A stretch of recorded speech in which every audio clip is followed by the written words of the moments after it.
بسم الله الرحمن الرحيم إن الحمد لله إن الحمد لله رب العالمين والعاقبة للمتقين ولا عدوان إلا على الظالمين وصلى الله وسلم وبارك على نبينا ورسولنا محمد وعلى آله وأصحابه أجمعين وعلى كل من استنى بهداهم ويقتدي به إلى يوم الدين. أما بعد. Indeed, our praise is due to Allah. Indeed, our praise is due to Allah, the Lord of all that which exists. May the praise Indeed, our praise is due to Allah, the Lord of all that which exists. Verily, the good ending of life is only for the people who fear Allah, and that there is no transgression except against wrongdoers and oppressors. And may the praise and safety of Allah be upon our Prophet Muhammad and upon his family and all of his companions and those who traverse upon their guidance until the last day. Ameen. Amma ba'd. We return back to our book, Ta'zeemul Ilm, Magnification of Knowledge, which is again about the etiquettes and manners of seeking knowledge and how to magnify knowledge, which is through its etiquettes. By Sheikh Salih ibn Abdullah ibn Hamad al-Usaymi. May Allah forgive him and his parents and have mercy upon them and preserve our Shaykh, Hafidhullah. Ameen. Today, in his book, Ta'zeemul Ilm, Magnification of Knowledge, the Shaykh, as we've mentioned before, he covers 20 ma'aqid, 20 points of how to magnify knowledge. And we are ma'qad al-khamis, or the fifth point of how to magnify knowledge, which is teaching us how to learn this deen. And this particular principle, he calls it sulukul jaddah wal al-muwasila ilayhi, threading the path that leads to it, meaning threading the path that leads to achieving knowledge, or traversing upon the path that leads to it, to seeking knowledge and achieving knowledge. There's only one proper way to do it, to get the best results, and then everything else trickles down from that and will define the more you trickle down from these points we're about to bring, and your approach to obtaining knowledge is going to decrease your ability in achieving knowledge.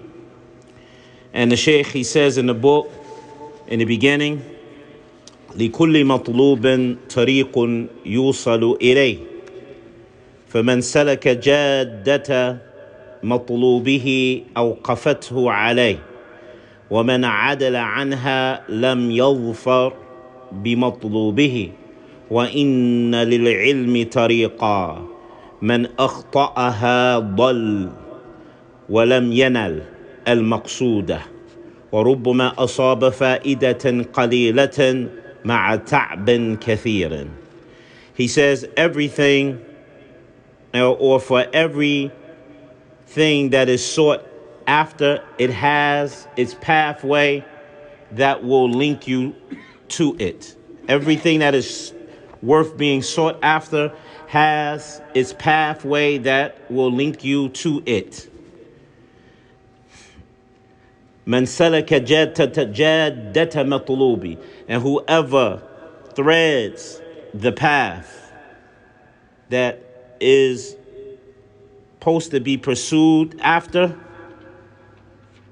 he will reach it if he adheres to these requirements. وَمَنْ عَدَلَ عَنْهَا, and whoever deviates from this path of seeking knowledge that's been established, لم يظفر بمطلوبه. He will never be successful in achieving his goal. من أخطأها. Surely, knowledge has a path, and whoever misses it, ضل. He is strayed from the right way. وَلَمْ يَنَالْ مَقْصُودًا. And he will never achieve his objective and his goal. أو ربما أصاب فائدة قليلة مع تعب كثيرا. Or maybe he will or she will gain a little benefit after much fatigue and wearing themselves out unnecessarily, in other words. This statement of the author here, we're going to clarify it, inshallah ta'ala, after we finish reading the text. He says, and he continues, من ذكر هذا الطريق من لفظ جامع مانعا محمد مرتضى ابن محمد الزبيدي صاحب تاج العروس في منظومة له تسمى ألفية السند يقول فيها فما حوى الغاية في 1000 سنة شخص فخذ من كل فن أحسنه بحفظ متن جامع للراجح تأخذه على مفيد ناسح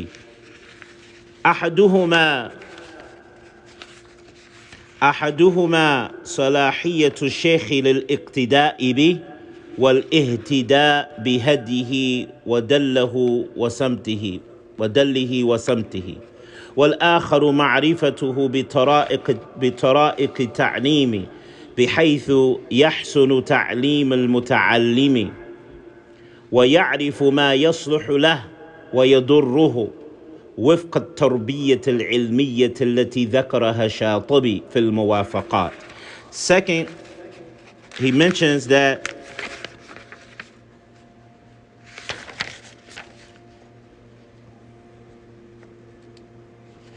the second what is mentioned in regards to this path is what the wording that has come in the concisive speech that is strong from Muhammad ibn Murtada ibn Muhammad al-Zabidi, the one who wrote the famous book called Taj al-Urus, the crown of the bride, or the crown of the one who's getting married, the title of the book. He says in a poem that is inside that book that he called Alfiyat al-Sanad, the 1,000 chains. He says in it, in this particular poem, that فَمَا حَوَى الْغَايَةُ فِي 1000 سَنَةٍ. He said that a person will never achieve all of knowledge even if he sought it for 1,000 years. So therefore, فَخُذْ مِنْ كُلِّ فَنٍ أَحْسَنَ. So take from every single science of Islam, the best of it. بِحِفْظِ مَتْنٍ جَامِعٍ لِلْرَاجِحِ. By memorizing a metin, a text that is concisive and brings the most strongest and prepondering opinions under that issue of the deen. تأخذه على مفيد ناصح. And take it only from someone who can benefit you and a sincere advisor. And that's the poem. He shows the path of knowledge, he says, is based upon the seriousness of the one who is seeking it. And he's going to do that based upon two affairs. By him taking knowledge, he says, man akhada bihima, that he must take these two affairs, seize his knowledge based upon these two affairs. And therefore, if he does seek knowledge through these two affairs, he will be magnifying knowledge. لأنه يطلبه من حيث يمكن الوصول إليه, because he is seeking knowledge by way of what has been established as the only true way possible to achieve it and arrive at it. Y'all get that? Y'all get that? The Arabic is very rich. The Arabic is very rich. Alhamdulillah. He says, am I not lying, أخي؟ عندنا واحد فلسطيني العربية قوية هنا صح؟ He says, فَأَمَّا الْأَمْرُ الْأَوَّلُ. He said, as far as the first of those two things that you must do in seeking knowledge that poem is saying, فَحِفْظِ مَتْنٍ جَامِعٍ لِلرَّاجِحِ, is by memorizing a matan. A matan is a text that has been put together by the scholars in a concise with concisive words, meaning small words that carry big meaning, based upon rajihi, what is the most correct matan or text on that subject matter. And it is a must that that text be memorized. It's a must that that text be memorized. For whoever thinks that he will obtain knowledge without memorization, for indeed he is seeking that which is impossible. Whoever seeks knowledge and thinks that he can obtain it without memorizing, then truly he is seeking that which is impossible.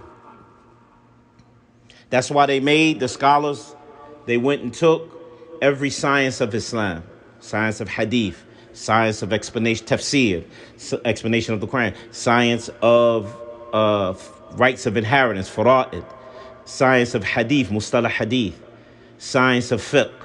They took all of those sciences and made a little poem that usually rhymes, and they concise the science into fundamental principles, because a matan is that which is the foundation of something. So what is the foundation of that science of Islam? They made it into a small text for the student to memorize it. So whatever that will be his foundation in that science of Islam. So whatever he learns thereafter will be just building on his foundation. But it has to be based off of that. That's what he's referring to. So it has to be based off of matan that is memorized, that is concisive, that is rajihi, that is the most correct. And that is only determined by going to a qualified person of knowledge who clarifies that this is the proper text for that. Like, for example, for Arabic language, there's a text called Al-Ajurrumiyyah. It's a fundamental text. And so he want to get the one that's the most accurate of them, and only one who's a scholar or person of knowledge who learned it can say, yes, this version is accurate. He must get it from that means. Okay? He says that's the first affair that must be done to achieve knowledge. He says, mu'tamad inda ahl al-fan, meaning that you must depend on that text from the people who skilled in that science, of that particular science that text is in. You must get it from someone who has established, who can be depended upon to say, and skilled in that arena. That text is the correct one to go by. There's no mistakes in that text. فَلَا تَنْتَفِعُ طَالِبٌ بِحِفْدِ الْمَغْمُورِ فِي فَنٍ. Never will the student benefit from knowledge that he memorizes that's based off of something that is ambiguous and not clearly established in that science. وَيَتْرُكُ مَشْهُورًا, and then he abandons what becomes well known. So in other words, instead of memorizing, for example, Ajurrumiyyah, even if y'all may not know what Ajurrumiyyah, I'm quite sure there's people here who heard of this book before. It's a well-known book. You abandon Ajurrumiyyah and you go to a book that's unknown, that's not known, and say, I'm going to learn this book instead. This may mislead you and you not benefit from it, because it's not what those who are skilled in that science direct you towards to learn from. You understand? So, in other words, as an example, I don't go to a plumber to get my information about what's my sickness that I got in my ailment that I'm not going to go to a plumber to give me the proper medicine for, right? You go to a regular doctor, he's going to say, you need this medicine. Don't get the over-the-counter one. Get this particular one. Do this or like this, right? It's like that in the science. If you want to study this science of Islam, you go to the people who skilled in that science, and they're going to tell you what to memorize. And they always lead you to that which is most known in that science, what's been most accepted by the scholars of Islam. Usually this is what they start with. This is what he means. So when he says this statement, فَلَا يَنْتَفِعُ طَالِبٌ يَحْفِظُ الْمَغْمُورَ فِي فَنٍ, never will benefit the student who memorizes that which is ambiguous and unknown in a science. وَيَتْرُكُ مَشْهُورًا, and then he abandoned what is well known in that science. كَمَنْ يَحْفَظُ الْأَلْفِيَةُ الْآثَارِ, he said, like the example of the one who go memorize a book called The 1,000 Narrations. This book is not known. And you say, I'm going to memorize that book. No qualified teacher will tell you that. He will direct you to what's more well-known, what's been established and accepted by the ulama. And one of the signs of its acceptance is that it has multiple explanations by scholars. Many scholars from the time it was written till today, it could have been 100 years, 1,000 years that book was written, that science of that particular book was written. And we can say scholars have explained it generation after generation. There's no doubt about its correctness and it's the most beneficial. You understand that? So this is what he's referring to. You want to leave that for that which is ambiguous? That which is unknown to the ulama, to the scholars who specialize in that science? So brothers and sisters who's listening, that this is the Sheikh clarifying how you seek knowledge and what books you learn. You don't just pick up and, like we find many of our brothers today, he will go and find something he think you need to teach him. And this is falsehood. You don't know. The one who's going to teach you is the one who knows. Because he learned it from the people of knowledge. And you got to go to him and he direct you. This is the book, or you should not mess with this book. Or this book is more beneficial, not that book. Like this. We don't, in America, that's not what we do. We're going to tell the teacher how you're going to teach me. And you don't even know because you don't have that knowledge. That's the American way. That's the way of the Khalaf, the latter generation. And the latter generation don't know better than the first generation. Al-khayruhu kulluhu ittiba'i man salaf. Good, as one of the scholars of the past said, goodness on all of his levels and manifestations is following those who have preceded. وَالشَّرُّ كُلُّهُ بِاتِّبَاعِ مَنْ خَلَفَ. And evilness on all of his manifestations is following those who came in the latter generations. You get it? So this is why knowledge must go back to the inheritors of the Prophet and those who can link you to that way, so that learning can be achieved in its greatest levels that it can be achieved. Like the author said in the poem, he said, as we quoted in the poem, what did he say? He said in the poem, فَمَا حَوَى الْغَايَ فِي أَلْفِ سَنَةٍ, that no person can contain all knowledge, even if he studied for 1,000 years, all the knowledge of this deen. So therefore, فَخُذْ مِنْ كُلِّ فَنٍ أَحْسَنًا, take from every science the best of it. And that's what is meant by that. بِحِفْدِ مَتْنٍ جَامِعٍ, by memorizing a poem that is concisive, لِلرَّاجِحِ, that is more preponderant in what we should take from, based on what's well known, and the scholars encourage most of the ulama, like that, and it's been established. تَأْخُذُهُ عَلَى مُفِيدٍ نَاسٍ, and take it only from someone who can benefit you and properly teach you, because not everyone who has knowledge know how to teach it. That's what we're going to talk about today. And he's sincere in his conveyance to it, of that knowledge. We're going to talk about that. So the author then goes on, وَالْمَحْفُوظُ الْمَعَوُّلُ عَلَيْهِ يعني الْمُعْتَمَدْ عَلَيْهِ هو المتن الجامع للراجح. He says the thing that is memorized must be dependent upon a trustworthy metin that is more preponderant, meaning that is dependent upon it in the science, like we just said.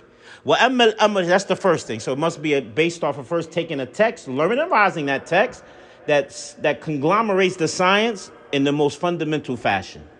So you can get a lot of knowledge and just a little information. You understand? And then he says the second affair for achieving knowledge is فَأَخْذُهُ عَلَى مُفِيدٍ النَّاسِ, is taking it from, and that's what he says in the poem, a person who can truly benefit you. Meaning he knows how to take that information and bring it in your head and help you understand it. All you got to do is put your striving and your best foot forward and humble yourself to take from that person. You provide that, attentive, paying attention, striving hard, seeking Allah's help. You got to have a teacher now at that point, nasihan, mufidin, who will be able to benefit you and advise you. He says, and that is by taking it, فَأَخَذَهُ عَلَى مُفِيدِ النَّاسِ, he takes it from one who brings benefit in the way he teach, and he's sincere to his conveyance. فَتَفْزَعْ إِلَى شَيْخٍ تَتَفَهَّمُ عَنْهُ مَعَانِيهِ, and you totally depend upon going to a shaykhin, a person of knowledge, who you will be able to understand from him the meanings of that text. وَيَتَّصِفْ بِهَذَيْنِ وَصْفَيْنِ, and that shaykh must fit two qualities. Himself, who you supposed to take that knowledge from. He must meet two qualities. Number one, he says, أَوَّلُهَا, the first of the two of them is al-ifad. He must be able to benefit you. He must be able to convey it from his mouth to your brain. That's after you are fitting the qualities to receive it, of course, like we just said. You striving hard, you humble, you look up to the one who's teaching you and trust his knowledge, and you humble yourself, and you listening with attention. So you doing that, and you observing the manners the student must have with his teacher that the religion has established. You do that he has to, then you worry about the teacher being able to benefit you. And he says the benefiting you, وَهِيَ أَهْلِيَّةُ فِي الْعِلْمِ, he must be a person who's qualified and skilled in that knowledge that is going to convey. فَيَكُونُ مِمَّنْ عُرِفَ بِطَلَبُ الْعِلْمِ, he must be someone who's well known for seeking knowledge himself. He's known for seeking knowledge and teaching it. وَتَلَقِّيهِ حَتَّى أَدْرَى, and he sought it and stored it and sought it till he arrived at achieving it himself. He's known for that. فَصَارَتْ لَهُ مَلَكَةٌ قَوِيَّةٌ فِيهِ, and he himself became a person who has the authority, strong authority in that science. He has a strong authoritative ability to have the authority to convey that science. He's strong manner. وَالْأَصْلُ فِي هَذَا ما أخرجه أبو داود في سننه. He said the foundation of this first ability that the teacher being able to benefit you. This foundation is based from what has been narrated by Abu Dawood rahimahullah in his Sunan. قال, he said, حدثنا زهير ibn Harb. He said, narrated to us Zuhair ibn Harb and Uthman ibn Abi Shayba. Both of them said, حدثنا Jarir, on authority of Al-A'mash, on authority of Abdullah ibn Abdullah. Oftentimes when the scholars say on authority of, it means he was in a big gathering that the scholar was teaching in, and he heard the sheikh narrating, he wrote it. Whereas someone says haddathani, narrated to us, he was directly dealing with the sheikh himself, and the sheikh narrated to him, and the sheikh see him writing it down. When he says on authority, meaning he heard the sheikh, but the sheikh didn't see him. Know that he was writing it down. That's when they say on authority of. This is just the scholars being truthful in how they received it, so that they be sincere in conveying it. That's why in the chain of hadith you may say akhbarana, ahaddathana, informed us, narrated to us, or an, on authority of. He heard it from the sheikh, but the sheikh no per se saw him can take it.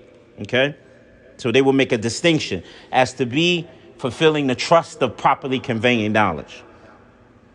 So he's saying this in his chain. On authority of Sa'id ibn Jubair, on authority of Ibn Abbas radiyallahu ta'ala anhu. So you got to understand, back then thousands used to be in the classes, not like today. Back then thousands used to come to the classes. On authority of Ibn Abbas, that the Prophet sallallahu alaihi wasallam has said, "Tasma'un wa yusma'a minkum wa yusma'a mimman yasma'a minkum." He said that Ibn Abbas said that he heard that the Prophet sallallahu alaihi wasallam says, "You will listen," meaning to knowledge, and then you will become one who is listening to from amongst you. Those who will listen to you from amongst you. And then the ones who listen to you will become those who people listen to them. In other words, the Messenger of Allah said this is how knowledge is supposed to be conveyed. From sheikh to student, from student to who becomes a sheikh to his student, and so on and so on, till knowledge has reached us to this day and to Yawm al-Qiyamah. And he said, Isnaduhu qawi, the chain in this hadith is strong. He says here, wal ibra, the lesson that must be taken here, bi umum al khitab, is the general address, la bi khusus al mukhatab, not by the specificness of who is being conveyed to. فلا يزال من معالم العلم في هذه الأمة أن يأخذ الخالف عن سالف. He said knowledge has not been established from his milestones in this ummah is that the one who come later will take it from those who came before them. Those who came later will take it from those who came before them. You get that?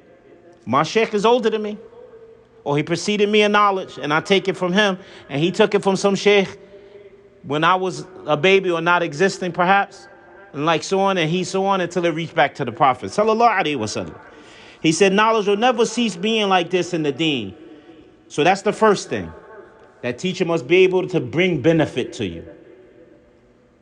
He says, وَأَمَّا الْوَصْفُ الثَّانِي, as for the second description of the one who's teaching you is huwa nasiha, that he giving sincere advice to you. وَتَجْمَعُ مَعْنَيَيْنِ إِثْنَيْنِ, and this is inclusive to two meanings. أحدهما, the one of the two meanings, صلاحية الشيخ للإفادة, that the sheikh being suitable to convey knowledge and benefit you with it.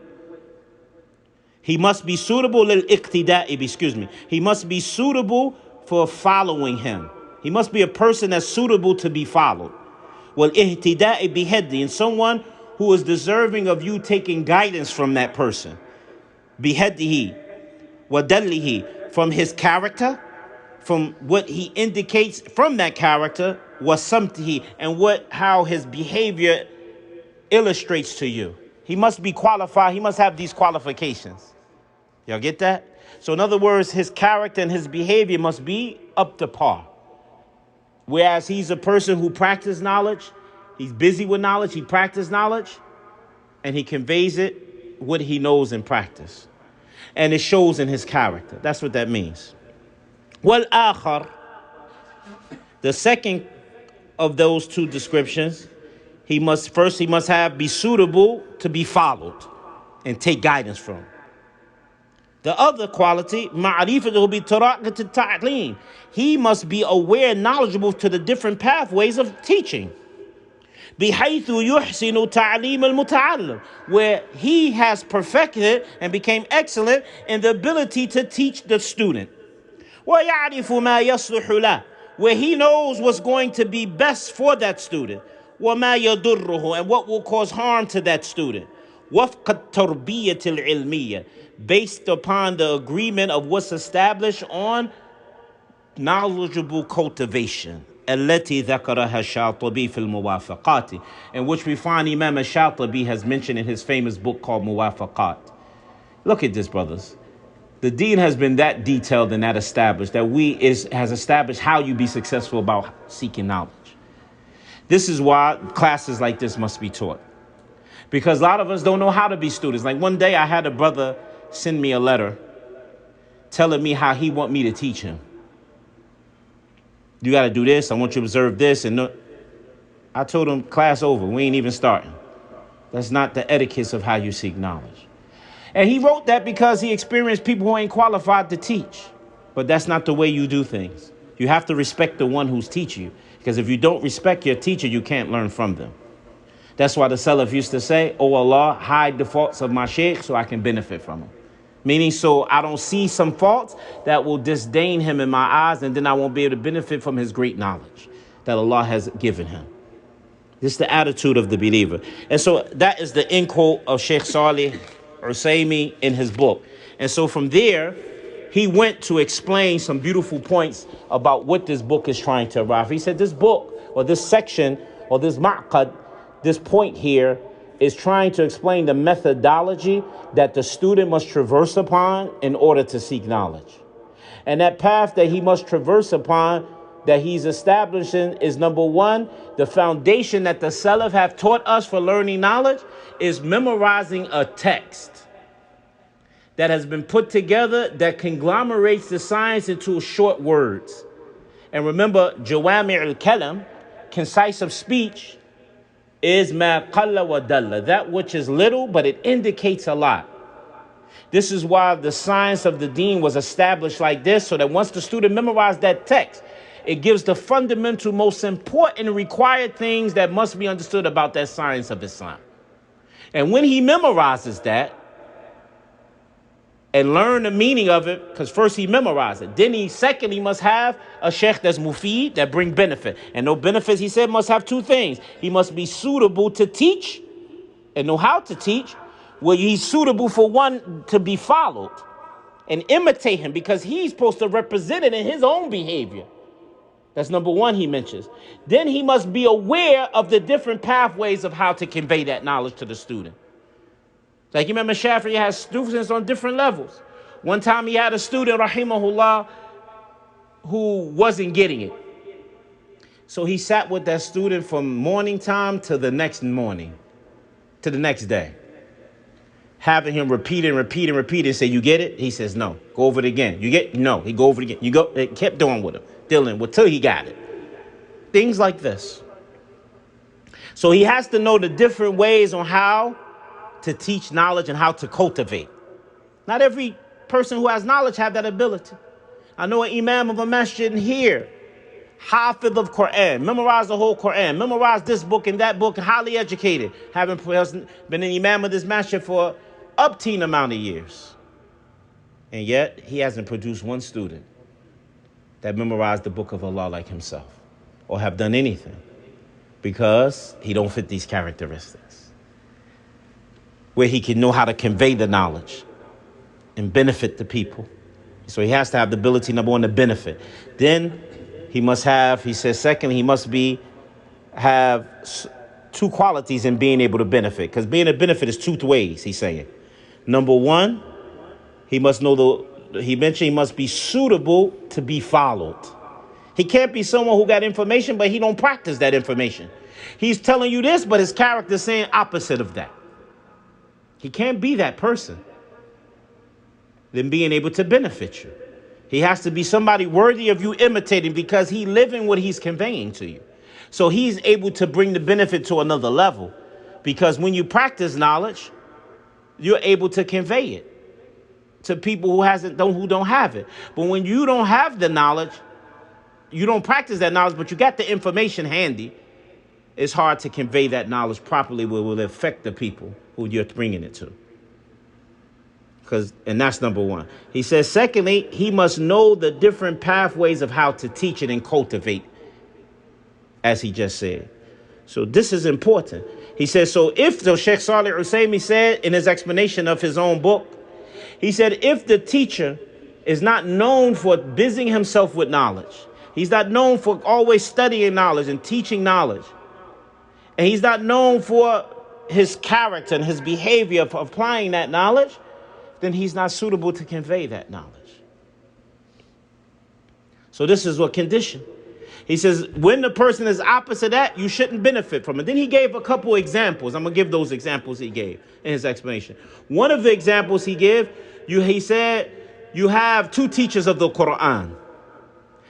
One Quranic teacher, he makes his students stay on A'udhu billahi minash shaitanir rajim, how to pronounce it. He stays on A'udhu for a week, just saying A'udhu. And he's trying to teach the students Al-Fatiha. You think them students, he asked the students, he said, you think the students going to stay with him to complete Al-Fatiha? He said, no, they're going to disappear from him. Because a whole week, a whole month, A'udhu. No, you ain't say A'udhu. He's over-embellishing. You have teachers like that. He don't know the pathways of how to convey knowledge. He says that person should know the level of the student and give it just according to where he may get a small amount. He may not perfect. And then you'll have a student, because we don't know how to be students of knowledge. He'll come and say, oh man, I heard the student making mistakes, and the sheikh let him walk away with the mistakes. Well, he conveyed it to the level he was able to walk away with something. And he gave another example. He like a person say, we're going to teach Arabic for 3 days, an intense seminar. after every prayer. He ain't going to be able to convey all of the Arabic language, but he gives just a little so the student walk away feel like they have something to make them desire to get more later. He understands how to convey knowledge to that student. You understand it? That's the one way. Then he went on to mention Sheikh Salih al-Usaymi, hafidhahullah. He said, then you have the teacher who knows how to teach knowledge. And he gave him an example as a teacher of the Arabic language. He says the teacher who don't know how to teach, he'll give you a sentence. I'll just make up a sentence. Dakhala Muhammadun al-Masjidah. He tells the students who knew in learning the beginnings of Arabic, he says, break down the grammar. فعل الماضي مبني على الفتحة مفعول به. He said, you don't start this with students who never learned that. He's going to that on the first beginning level. He's just going to say, dakhala, a verb, Muhammadun, ism, al-masjid, ism. He's going to give the basics on the level of where they're at. He's not going to bring information that's above where they're at and what he's trying to convey them. They're going to run away from him. And that's what the other teacher was doing. He said, A'udhu billah. A'udhu billah. He going all this detail with the student. Student can't he can't even get his tongue right to pronounce the letters. So if you could get him to get some of it, and he walk away and you compliment him and you say, MashaAllah, come back. Because you know if you keep with that student, he's going to eventually get it properly. But the other student sitting over me, I ain't taking from that teacher, man, because he already arrived at knowing how to say A'udhu Billah. They teach student didn't even say it right. He don't know how to teach Arabic. He walks away. And this is how many of us tend to think, because we don't understand this way of learning that the Salaf have established. That's why you got to learn this da'wah from proper people, brothers. And so here the Sheikh Usaymi, it said, when you find the teacher that's qualified, you're going to know he's going to become known for teaching and producing students after student, even producing scholars. He become known for that. He said when the teacher properly teaches and do things properly, you'll see that. He said that there was one sheikh who used to teach the people 7 days a week and was producing students, and then he isolate Friday from after Salatul Jummah up until Isha, helping people get Al-Fatiha. Because he knew the people was in need of the likes of him to perfect the Fatiha, because the Prophet said, La salata illa bi fatihatil kitab, that there is no prayer without the opening of the book. So he focused on making sure the Ammat Nas, the general folk, know how to recite Al-Fatiha. And he sits every Friday from after Jum'ah until Isha for anybody come to learn Al-Fatiha. He's Mufid. That's the one who brings benefit. He start producing people where they start growing. But that can be a two-way street. If the student not fitting the characteristic that he must have in himself, because see, the Sheikh now was talking about what you need. Memorize a text that is established from a qualified teacher. Say this is the proper text, that we're going to use this one. Because there's a lot of texts of traditional books that have mistakes in it. So you don't go and say, well, I'm going to use this book of Ejul Rumiyah, or this book of Bayquniyah, or this book of Rahbiyah, like whatever the books of out there that are texts or metan that establish the foundation. You don't pick it. The teacher tell you, go get this one, because he can look at it and say, oh, this one is wrong. No, go use this one. Or I have the text, you take this one I have. That's how knowledge is sought, not the way we think it should be conveyed, like in the American way we do in the university here. Man, I ain't taking from that teacher because he don't know how to teach me. And I'm going to tell him how you going to teach me. This is totally incorrect. But this is why when looking for the teacher, he has to have those two qualities. Number one, he must be able to benefit. Number two, he must be sincere in his conveyance. And in benefiting, it has two qualities, we said. Number one, he must be suitable to be followed and take guidance from, and character from, and behavior from. Number two, he must know the different ways of conveying knowledge. And that's what the Sheikh is saying. He said, if you don't have these qualities, you shouldn't benefit from him. And many of us don't consider this. Especially me being what we call, whether you want to call me a black, African-American, or indigenous. Many of my American people We don't look at that, and many and outside of us, other Muslims from other races tend to have this problem, but I see it a lot with my particular Muslims that's from my race. We determine who we take knowledge from, how well his speech is, or what his degree he's achieved. And that's not how you're supposed to see how well they practice what they convey, so he could be suitable to take from. As Imam Hassan al-Basri, rahimahullah, from amongst the second generation, he said, rahimahullah, slow down on everyone whom you take knowledge from and wait and see if his speech coincide with his actions. For if you see his speech coincide with his actions, فَبِهَا وَنِعْمَةً فَبِهِ وَنِعْمَةً, excellent that is. فَخُذْ عَنْهُ, take from him. وَصَاحِبُهُ, and companion him. وَاسْتَفِدْ مِنْهُ, and benefit from him. He said, if you see his statements opposing his actions of what he's trying to convey to you of knowledge, he said, be iyaka wa iyya, beware of him. He says, this is what he's showing you. What he does in secrecy is far worse. If he's so bad that you can see he don't practice his knowledge, what he does in secrecy is far worse than what he's showing you in the public. And this is important, brothers. That condition we don't do. We don't look at how well we see that knowledge in his behavior, how well he applies it to his own family. We don't look at that. We look for how well he can speak, how good he make me feel when he give that lecture. This is what they did in Christianity in the church. Or what Farrakhan in the Nation of Islam. Oh, you heard what the imam said, what the minister said? What you benefit from it? He can't even tell you, but it sounded real good. And this type of stuff, brothers, is not the way the Salaf conveyed knowledge or chose the one they took it from. And that's what the focus here we're trying to get us to understand. And then the Shaykh Hafidhullah went on to mention this. Now, this is the Shaykh in this point describing how you learn. He's not getting into what the student is supposed to be. And in this book, he mentioned 10 qualities that the student must have in himself to be able to benefit from that type of sheikh. So it's qualities that you must have, too, so that you can be, because if you got a teacher that's mufid, he's beneficial, nasih, sincere in his conveyance of knowledge, knows the ways of teaching, it won't benefit if the student don't know how to be a student. That is a methodology, too. Islam covers it all. It covers it all. And if the point the Sheikh is making here, if you want to be successful upon knowledge, these are the pathways. And that's why he titled this section, translation of it, threading the path that leads to obtaining knowledge. And that's the reality. Now, that's for being a real student of knowledge. That's how knowledge is carried. Then you're going to have the people who is on another level. And I'm adding this because, here, the book was written for true people who serious students of knowledge. Now you got the ammat nas, the general folk who don't come to obtain knowledge like that. He's coming to learn mannerisms. He's coming to get closer to his Lord. He may not going to memorize like that. And that's the general folk.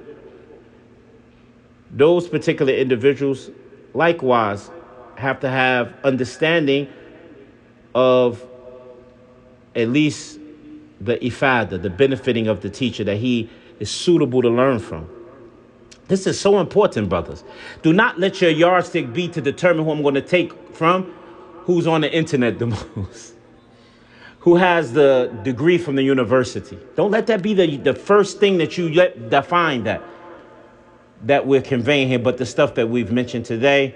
And with that, we come to a conclusion. هذا وصلى الله وسلم وبارك على نبينا محمد وعلى آله وصحبه أجمعين وآخر دعوانا أن الحمد لله رب العالمين. Inshallah, next time we have this class, I will generally mention those 10 qualities the student must have in himself, because that will take a long time to cover that.